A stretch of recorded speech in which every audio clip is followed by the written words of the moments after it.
Mouse and Spoon, Owlets and Tarts by Cynthia Rylant.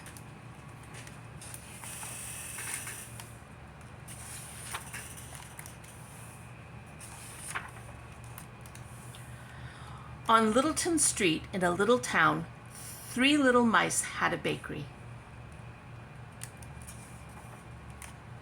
Ginger was the oldest, Tom was the youngest, and Piper was right in the middle. Their shop was called the Mouse and Spoon Bakery. It was a tidy bakery. The sheet pans sparkled, the mixing bowls gleamed, and the windows were shiny and clean. Ginger was the head baker, and she liked making cakes, so there were a lot of them. Pudding cake and feather cake, tea cake and fruit cake, and many other kinds of cake. Bird customers loved the feather cake, of course, for not only was the cake delicious, it was also light as a feather, so the littlest birds sometimes liked to bounce on it, then eat it. The Mouse and Spoon Bakery was very popular with birds, which is why one day the owl walked in. The owl had a wild look about him, as if he had not slept for days. His eyes were large and yellow. He looked around the bakery, all the way around, as owls do. "I need to order some tarts," said the owl. Tom stepped right up. "We have raspberry, blueberry, blackberry, cranberry, and strawberry," said Tom. "Do you have pillow tarts?" asked the owl. Tom was about to say no pillow tarts today at Mouse and Spoon, but Ginger covered his mouth with her paw. "We will have them at 4 o'clock, said Ginger. "Oh, thank goodness," said the owl. "We have not slept for days." "Owlets at home?" asked Ginger. 3, said the owl. "The pillow tarts work wonders for new babies," said Ginger. Piper nodded her head up and down. "I hope so," said the owl.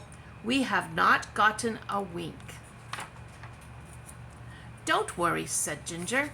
"We deliver." "We will be wide awake when you get there," said the owl, and he left in his wild owl way. The 3 mouse bakers dashed to the kitchen.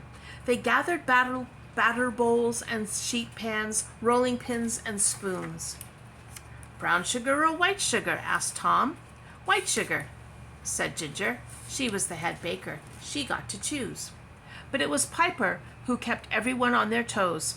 "Sift, sift, sift," yelled Piper. Flour went flying. "Roll, roll, roll," yelled Piper. Rolling pins zoomed. "And don't forget the fluffy." Because that was the secret of pillow tarts. They had to be fluffy and soft. The bakers rolled, patted, crimped, and baked 3 perfect pillow tarts for Owlets. But they were not finished. What about Owl Mother and Owl Father? "Half moon buns," said Ginger. They needed strong bun dough for very large talons. "Knead, knead, knead," yelled Piper. And by 4 o'clock, the shop truck was on its way. Even though owls are supposed to be asleep in daytime, the whole owl family was wide awake when the Mouse and Spoon truck arrived. Mother Owl's slippers did not match. Father Owl still had that wild look, and 3 cute little wide-awake owlets were wrapped in their large wings.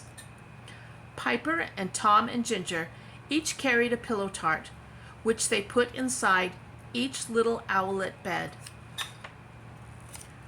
The tarts were fluffy and soft.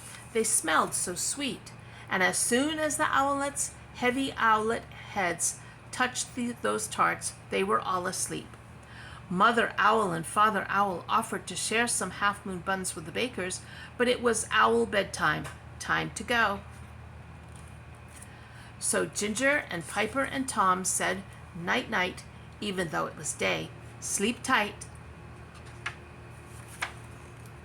And back they went to the Mouse and Spoon Bakery. The end.